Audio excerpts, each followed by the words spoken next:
तो फ्रेंड आज और एक इंजीनियरिंग टॉपिक वेल्डिंग के ऊपर बात करूंगा जो हम सब अपना डेली लाइफ में काम में लेते हैं, लाइक आर्क वेल्डिंग जिसको हम लोग स्टिक वेल्डिंग के नाम से भी जानते हैं। उसके बाद MiG welding and gas welding, ये तीनों वेल्डिंग के ऊपर ही बात करूंगा।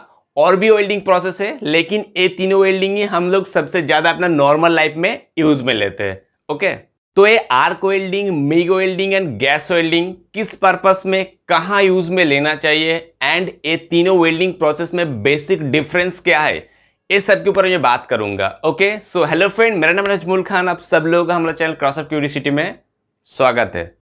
तो फ्रेंड, वेल्डिंग का जो फंडामेंटल मीनिंग है वो है कि दोनों अलग अलग मेटेलिक पार्ट को परमानेंटली ज्वाइंट करके एक मेटेलिक पार्ट बनाना ही वेल्डिंग का मेन काम होता है। ओके, तो इसके लिए बहुत सारा वेल्डिंग प्रोसेस रहता है लेकिन हम सब ज़्यादातर यही तीनों welding process, arc welding, MiG welding and gas welding, इसी को अप्लाई में लेते, यूज में लेते। आप अपना नॉर्मल लाइफ का या इंडस्ट्री में का है, सब जगह यही तीनों को ज़्यादातर यूज में लिया जाता है एंड इसको अपना मटेरियल एंड सर्कमस्टेंसेस के हिसाब से चूज करते हैं कि कौन सा वेल्डिंग कहाँ पे किया जाना चाहिए। ठीक है, तो फ्रेंड पहले जान लेते हैं आर्क वेल्डिंग के बारे में। तो आर्क वेल्डिंग में दो मटेरियल को हम लोग ज्वाइन करते हैं इलेक्ट्रोड के मदद से, मतलब जिसको हम लोग स्टिक भी कहते हैं।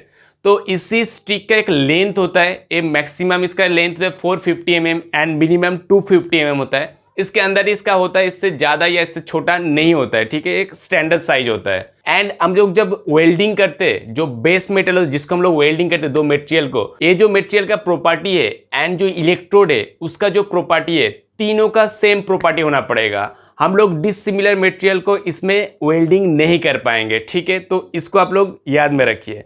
हम लोग एमएस में दो मटेरियल जैसे एमएस हो गया, एमएस हो गया, इसको वेल्डिंग करने के लिए हम लोग को एमएस इलेक्ट्रोड ही लेना पड़ेगा, एसएस इलेक्ट्रोड नहीं यूज कर सकते। ठीक है, तो ये थोड़ा सा फंडा होता है। बहुत सारा मटेरियल का इलेक्ट्रोड बाजार में आपको देखने को मिल जाएगा, एमएस, एसएस, ब्रास, बहुत सारा मटेरियल का इलेक्ट्रोड बनता है। जिस मटेरियल को आप वेल्डिंग करना है उसी इलेक्ट्रोड को आपको यूज में लेना पड़ेगा। ठीक है, एंड इसका साइज भी डिफरेंट टाइप का है, अपना काम के हिसाब से इसका साइज चूज किया जाता है। एंड इसमें आप एसी डीसी दोनों करंट को यूज कर पाएंगे, कोई दिक्कत नहीं है। ठीक है, तो अब इसका जो प्रोसेस है इसको थोड़ा जान लेते हैं। तो इसके लिए एक मशीन रहता है जिससे आपका इलेक्ट्रिक सप्लाई होता है, उससे पॉजिटिव एंड नेगेटिव दोनों करंट सप्लाई होता है।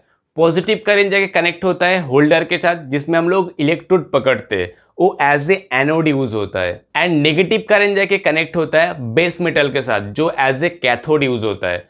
तो एनोड एंड कैथोड जब एक दूसरे के पास आता है तब जाके वहां पे स्पार्क होता है एंड उसके बाद ही वो वेल्डिंग प्रोसेस कंप्लीट होता है। ठीक है, तो फ्रेंड अब इसमें कुछ टर्म एंड कंडीशन है जिसको हम लोग को फॉलो करना पड़ेगा।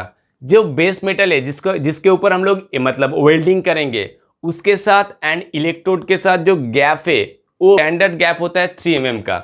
उससे ज़्यादा गैप होगा तो तब जाके वो स्पार्क नहीं होगा, उससे कम होगा तो फिर जाके वो चिपक जाता है। ठीक है, बेस मेटल से चिपक जाता है, वो वेल्डिंग प्रोसेस नहीं हो पाता है।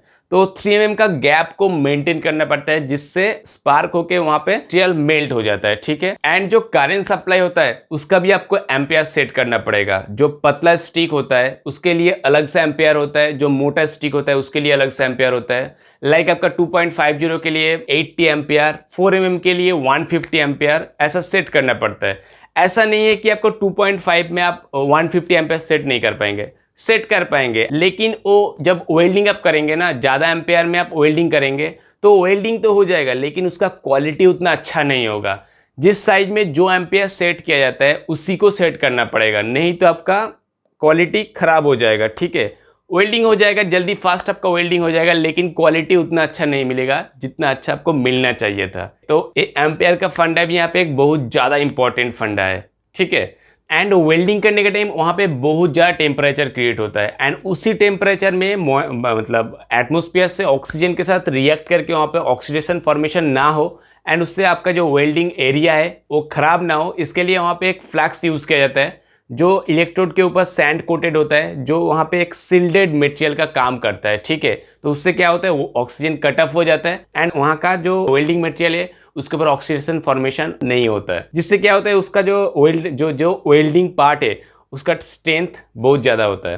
एंड वेल्डिंग करने के टाइम जो टेम्परेचर वहां पे क्रिएट होता है वो भी डिफरेंट मटेरियल का डिफरेंट टेम्परेचर होता है, ठीक है। तब भी अप्रॉक्स एक राफली टेम्परेचर 5500 डिग्री सेंटीग्रेड वहां पे मिनिमम टेम्परेचर होता है।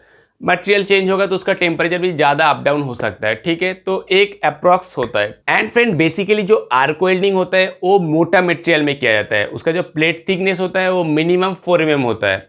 उससे ज़्यादा होगा तो उसके ऊपर हम लोग आर्क वेल्डिंग करते हैं। उससे नीचे मतलब उससे कम होगा तो वहाँ पे हम लोग नॉर्मली उसमें हम लोग आर्क वेल्डिंग नहीं करते। उसके लिए हम लोग दूसरा welding process like MiG welding ये सब करते हैं, ठीक है। एंड इसका यूजेस का बात करूँ तो आर्क वेल्डिंग जो हम लोग घर के आसपास जो ग्रिल फैक्ट्री है वो सब में ज़्यादा यूज़ होता है। इसको छोड़कर भी आपका जो फैक्ट्री होता है उसमें भी आर्क वेल्डिंग यूज़ किया जाता है, ठीक है। तो फ्रेंड आप बात करते हैं मिग वेल्डिंग के बारे में। मिग वेल्डिंग आर्क वेल्डिंग से थोड़ा सा डिफरेंस है। मिग वेल्डिंग एक कंटिन्यू प्रोसेस है। इसके लिए यहाँ पे जो करंट सप्लाई है वो भी आपको कंटिन्यू फ्लो में चाहिए, इसलिए यहाँ पे डीसी करंट को ही ज्यादा प्रेफरेबल माना जाता है। एंड मिग वेल्डिंग का जो प्लेट थिकनेस है वो थिकर होता है, मतलब पतला टाइप का होता है। जहाँ पे पतला प्लेट है वहाँ पे हम लोग मिग वेल्डिंग करेंगे, मोटा प्लेट में हम लोग आर्क वेल्डिंग करेंगे। एंड जहाँ पे पतला प्लेट है वहाँ पे हम लोग मिग वेल्डिंग करेंगे, ठीक है। एंड यहाँ पे कोई सील्डेड मटेरियल यूज नहीं होता, यहाँ पे सील्डेड गैस यूज होता है। आपका कार्बन डाइऑक्साइड, आर्गन, हीलियम ये सब गैस या इस सब का मिक्सर यूज होता है, तो थोड़ा सा कॉस्टली हो जाता है मिग वेल्डिंग, ओके। तो अब ये मिग वेल्डिंग प्रोसेस को हम लोग जान लेते हैं। तो मिग वेल्डिंग के लिए क्या होता है, एक गैस सिलेंडर रहता है जहाँ पे आपको as a sealed gas provide होता है। एक होल्डर रहता है जहाँ पे पूरा काम ऑपरेट होता है। एंड पीछे और एक मशीन रहता है जिसमें करंट एंड वायर दोनों प्रोवाइड किया जाता है। तो सेम प्रोसेस है यहाँ पे। जो वायर यहाँ पे यूज होता है वो कॉपर वायर यूज होता है, मतलब एक्चुअली में कॉपर वायर नहीं, वो स्टील वायर के ऊपर कॉपर का कोटिंग चढ़ाया जाता है, ठीक है। तो आप इसका कुछ एडवांटेज जान लेते हैं आर्क वेल्डिंग से। तो एक कंटिन्यू प्रोसेस होता है तो ये बहुत ज्यादा फास्ट होता है। आर्क वेल्डिंग से मिग वेल्डिंग बहुत ज्यादा फास्ट होता है। इसका फिनिशिंग बहुत बढ़िया होता है, इसमें वेस्टेज कम होता है, गुड फिनिश होता है एंड वेल्ड क्वालिटी होता है। एंड इसका जो वायर थिकनेस है वो भी डिफरेंट होता है। एंड इसका यूजेस का बात करूँ तो ये मैक्सिमम जो सीट मेटल इंडस्ट्री होता है वहां पे ज्यादा मिग वेल्डिंग यूज किया जाता है। नॉर्मल डोमेस्टिक पर्पस में उतना मिग वेल्डिंग यूज नहीं होता है, ठीक है।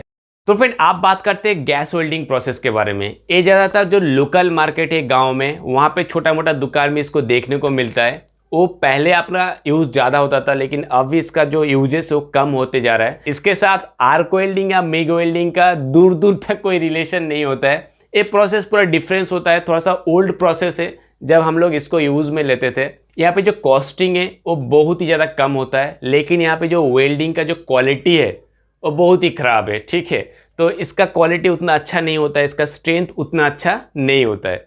तो फ्रेंड आप जान लेते हैं एक गैस वेल्डिंग प्रोसेस के बारे में, एक कैसे होता है। तो गैस वेल्डिंग के लिए 2 सिलेंडर चाहिए, एक गैसियस फ्यूल जिसमें एसिटिलीन रहता है एंड एक ऑक्सीजन सिलेंडर। दोनों सिलेंडर से 2 पाइप निकलता है एंड एक होल्डर के अंदर से एक नोजल के थ्रू पास होता है। एसिटिलीन क्या है, एक जलने वाला गैस है एंड ऑक्सीजन वहां पे उसको हेल्प करते हैं जलने में, ठीक है। तो जब हम लोग गैस वेल्डिंग करते हैं तो वहाँ पे दोनों गैस को कंट्रोल करके वहाँ पे एक फ्लेम बनाया जाता है। एंड उसके बाद एक जो वेल्डिंग रॉड है, जो फिलर मेटल है, तो उसको हम लोग एक्सटर्नली यूज करते हैं। जो मटेरियल हम लोग वहाँ पे गैस वेल्डिंग करेंगे, लाइक वहाँ पे स्टील है तो हम लोग स्टील का वायर यूज करेंगे, उसी वायर से उसके ऊपर हम लोग वेल्डिंग करेंगे एंड वहाँ पे वेल्डिंग हो जाता है। लेकिन जैसे मैंने बोला कि वहाँ पे जो वेल्डिंग का जो प्रोसेस है वहाँ पे क्या होता है कि ऑक्सीडेशन फॉर्मेशन हो जाता है, क्योंकि वहाँ पे कोई भी सिल्डेड गैस यूज नहीं होता। तो इसलिए जो वेल्डिंग है तो वो बहुत ज़्यादा उतना मतलब स्ट्रेंथेबल वेल्डिंग नहीं होता है, वो थोड़ा सा खराब वेल्डिंग होता है। एंड वहाँ पे जो मैक्सिमम टेम्परेचर होता है 3500 डिग्री सेंटीग्रेड होता है, लेकिन वो प्रोसेस बहुत ही धीमी प्रोसेस होता है, उसका क्वालिटी उतना अच्छा नहीं होता। तो गैस वेल्डिंग प्रोसेस एक ईजी प्रोसेस होता है, इसलिए गाँव में लोकल मार्केट में साइकिल दुकान में सब चल जाता है, ठीक है। तो फ्रेंड आप लोगों को समझ में आ गया कि ये तीनों वेल्डिंग प्रोसेस क्या है, किस पर्पस में, कहाँ क्यों यूज किया जाता है। तो फ्रेंड और भी क्वेश्चन तो आप नीचे कमेंट में मुझे पूछ सकते हैं। तो फ्रेंड इस वीडियो में इतना ही, सी यू नेक्स्ट वीडियो, तब तक के लिए बाय।